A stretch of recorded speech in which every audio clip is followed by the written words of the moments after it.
ओम श्री विष्णवे नमः। जय श्री राधे कृष्ण मित्रों, स्वागत है आपका अपने चैनल गुरुवाणी में। बोलिए श्री लक्ष्मी नारायण भगवान की जय। बोलिए श्री राधे कृष्ण भगवान की जय। भगवान श्री लक्ष्मी नारायण जी की कृपा आप पर और आपके परिवार पर सदा सर्वदा बनी रहे। हिंदू धर्म में एकादशी तिथि का बड़ा ही विशेष महत्व माना जाता है। प्रत्येक माह में 2 एकादशी पड़ती हैं, एक कृष्ण पक्ष में और दूसरी शुक्ल पक्ष में। सावन माह के कृष्ण पक्ष की एकादशी को कामिका एकादशी के नाम से जाना जाता है। वर्ष 2023 में कामिका एकादशी का व्रत 13 जुलाई दिन गुरुवार को रखा जाएगा।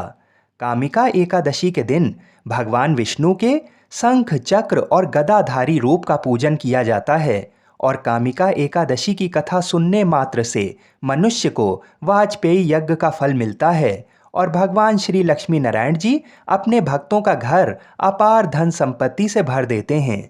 इस एकादशी के दिन जो मनुष्य भक्ति पूर्वक तुलसी दल भगवान विष्णु को अर्पण करते हैं वे इस संसार के समस्त पापों से दूर रहते हैं।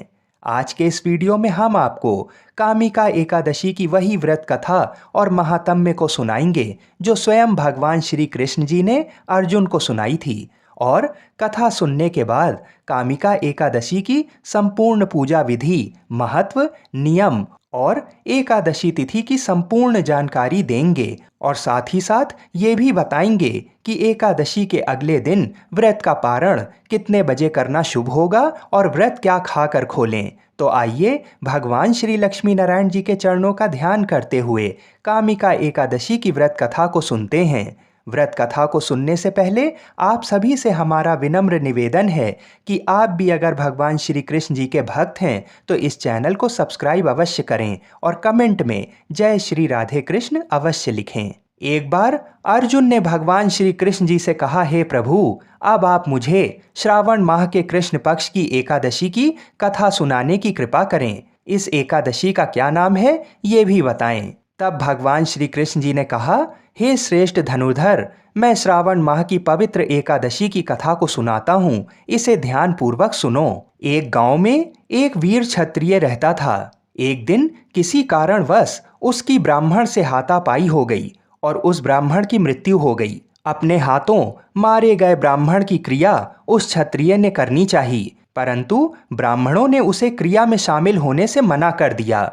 ब्राह्मणों ने बताया कि तुम पर ब्रह्म हत्या का दोष है, पहले इसका प्रायश्चित करो, इस पाप से मुक्त हो तब हम तुम्हारे घर भोजन करेंगे। इस पर क्षत्रिय ने पूछा कि इस पाप से मुक्त होने का क्या उपाय है। तब ब्राह्मणों ने बताया कि श्रावण माह के कृष्ण पक्ष की एकादशी को भक्ति भाव से भगवान श्रीधर का व्रत एवं पूजन कर ब्राह्मणों को भोजन करा के सादक्षिणा के साथ आशीर्वाद प्राप्त करने से इस पाप से मुक्ति मिलेगी। तब उस क्षत्रिय ने पूरे भक्ति भाव से ब्राह्मणों के द्वारा बताए गए उपाय के अनुसार कामिका एकादशी का व्रत पूरे श्रद्धा भाव से किया। उसकी भक्ति से प्रसन्न होकर भगवान श्रीधर ने क्षत्रिय को दर्शन देकर कहा कि तुम्हें ब्रह्म हत्या के पाप से मुक्ति मिल गई है। इस प्रकार से वह क्षत्रिय ब्रह्म हत्या के पाप से मुक्त हो गया। तब भगवान श्री कृष्ण जी ने अर्जुन से कहा कि हे अर्जुन, अब मैं तुम्हें कामिका एकादशी के व्रत का महात्म्य सुनाता हूँ। जो मनुष्य कथा सुनने के बाद कामिका एकादशी के व्रत के महात्म्य को नहीं सुनता है वह पाप का भागी होता है, इसलिए इसे ध्यान पूर्वक सुनो। एक बार भीष्म पितामह ने लोकहित में नारद जी से कामिका एकादशी के व्रत के महात्म्य को बताया था, सो मैं वही तुमसे आज कहता हूँ। जो मनुष्य इस एकादशी को धूप दीप नैवेद्य आदि से भगवान विष्णु की पूजा करते हैं उन्हें गंगा स्नान के फल से भी उत्तम फल की प्राप्ति होती है। सूर्य ग्रहण और चंद्र ग्रहण में केदार और कुरुक्षेत्र में स्नान करने से जिस पुण्य की प्राप्ति होती है वह पुण्य कामिका एकादशी के दिन भगवान विष्णु की भक्ति पूर्वक पूजा करने से प्राप्त हो जाता है। भगवान विष्णु की श्रावण माह में भक्ति पूर्वक पूजा करने का फल समुद्र और वन सहित पृथ्वी दान करने के फल से भी ज्यादा होता है। जब सिंह राशि में बृहस्पति होते हैं तो गंडकी नदी में स्नान करने से जो फल प्राप्त होता है वह फल भगवान की पूजा करने से मिल जाता है। संसार में भगवान की पूजा का फल सबसे ज़्यादा है, अतः भक्ति पूर्वक भगवान की पूजा ना बन सके तो सावन माह के कृष्ण पक्ष की कामिका एकादशी का उपवास अवश्य करना चाहिए। आभूषणों से युक्त बछड़ा सहित गौदान करने से जो फल प्राप्त होता है वह फल कामिका एकादशी के उपवास से मिल जाता है। जो उत्तम द्विज सावन माह के कृष्ण पक्ष की कामिका एकादशी का उपवास करते हैं तथा भगवान विष्णु का पूजन करते हैं, उनसे सभी देव, नाग, किन्नर, पितृ आदि की पूजा हो जाती है। इसलिए पाप से डरने वाले व्यक्तियों को विधि विधान सहित इस उपवास को करना चाहिए। संसार सागर तथा पापों में फंसे हुए मनुष्यों को इनसे मुक्ति के लिए कामिका एकादशी का व्रत करना चाहिए। स्वयं भगवान ने अपने मुख से कहा है कि मनुष्यों को आध्यात्म विद्या से जो फल प्राप्त होता है उससे अधिक फल कामिका एकादशी का व्रत करने से मिल जाता है। इस उपवास को करने से मनुष्य को ना यमराज के दर्शन होते हैं और ना ही नरक के कष्ट भोगने पड़ते हैं, वह स्वर्ग का अधिकारी बन जाता है।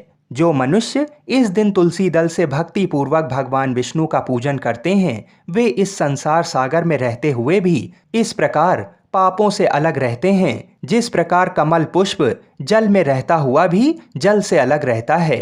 तुलसी दल से भगवान श्री हरि का पूजन करने का फल 1 बार स्वर्ण और 4 बार चांदी के दान के फल के बराबर है। भगवान विष्णु रत्न, मोती, मणि आदि आभूषणों की अपेक्षा तुलसी दल से अधिक प्रसन्न होते हैं। जो मनुष्य प्रभु का तुलसी दल से पूजन करते हैं उनके सभी पाप नष्ट हो जाते हैं। भीष्म पितामह जी कहते हैं, हे नारद जी, मैं भगवान की अति प्रिय श्री तुलसी जी को प्रणाम करता हूँ। तुलसी जी के दर्शन मात्र से मनुष्य के सभी पाप नष्ट हो जाते हैं और शरीर के स्पर्श मात्र से मनुष्य पवित्र हो जाता है। तुलसी जी को जल से स्नान कराने से मनुष्य की सभी यम यातनाएं नष्ट हो जाती हैं। जो मनुष्य तुलसी जी को भक्ति पूर्वक भगवान के श्री चरण कमलों में अर्पित करता है उसे मुक्ति मिलती है। इस एकादशी की रात्रि को जो मनुष्य जागरण करते हैं और दीपदान करते हैं उनके पुण्यों को लिखने में चित्रगुप्त भी असमर्थ हैं।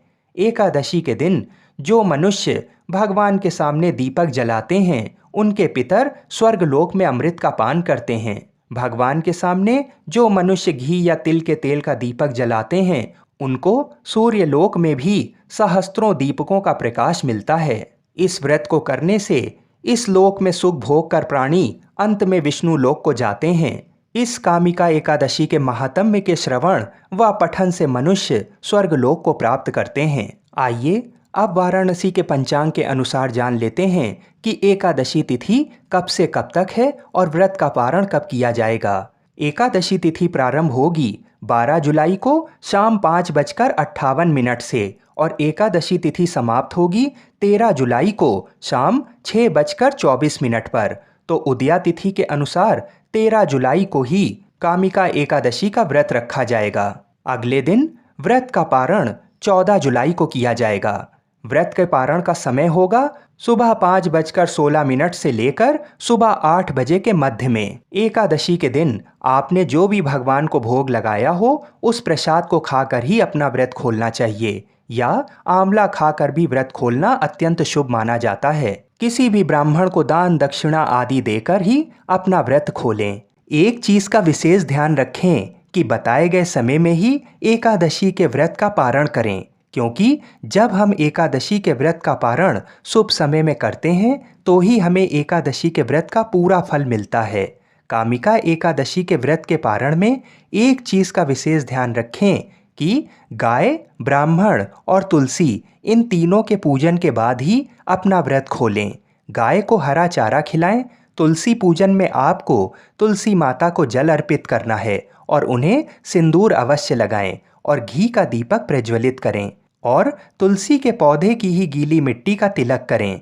फिर ब्राह्मण को संभव हो तो घर पर बुलाकर अथवा किसी भी मंदिर में दान दक्षिणा वस्त्र आदि देकर चरण स्पर्श कर आशीर्वाद लें। उसके बाद ही विधिवत तरीके से अपना व्रत खोलें। द्वादशी के दिन चावल खाना भी शुभ माना जाता है, ऐसा शास्त्रों में वर्णित है। और द्वादशी के दिन तुलसी माता की कथा सुनना भी बहुत ही शुभ फलदायक होता है। ऐसा करने से साल भर भगवान श्री लक्ष्मी नारायण जी की और श्री तुलसी शालिग्राम जी की कृपा हम पर बनी रहती है। आप सभी को कामिका एकादशी व्रत की हार्दिक शुभकामनाएं। जय श्री राधे कृष्ण।